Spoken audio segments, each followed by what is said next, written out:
kali ini, saya sedikit membuat ringkasan tentang beberapa tokoh Wali Songo. 1. Sunan Gresik. Raden Paku juga dikenal sebagai Sunan Giri, ia merupakan putra Sunan Ampel.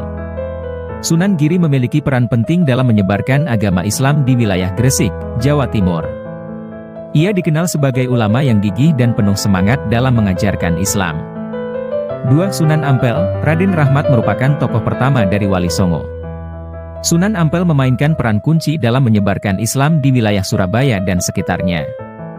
Ia juga berperan dalam membangun pesantren dan menyebarluaskan ajaran Islam secara luas. 3. Sunan Bonang. Raden Mahdum Ibrahim putra Sunan Ampel dan salah satu ulama penting dalam perkembangan agama Islam di wilayah Tuban, Jawa Timur. Sunan Bonang aktif dalam menciptakan harmoni budaya Jawa dengan nilai-nilai Islam.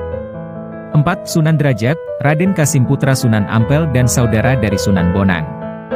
Sunan Derajat juga berperan dalam penyebaran Islam dan kegiatan dakwah di wilayah Tuban.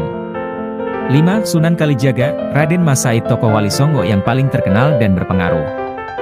Ia aktif di wilayah Demak, Jawa Tengah, dan dikenal sebagai wali yang menciptakan kesenian Jawa seperti wayang kulit sebagai sarana dakwah.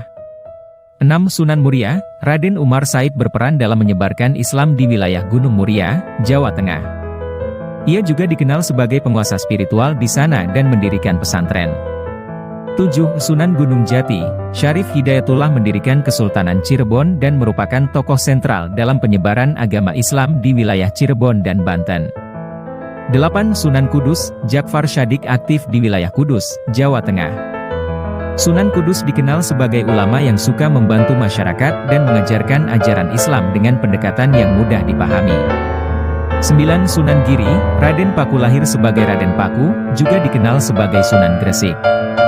Ia mengemban tugas dakwah di wilayah Gresik, Jawa Timur, dan berhasil menyebarkan agama Islam dengan gigih. Kesembilan Wali Songo ini merupakan tokoh sentral dalam sejarah penyebaran Islam di Jawa. Peran dan ajaran mereka masih sangat dihormati dan dihayati oleh masyarakat Jawa hingga saat ini.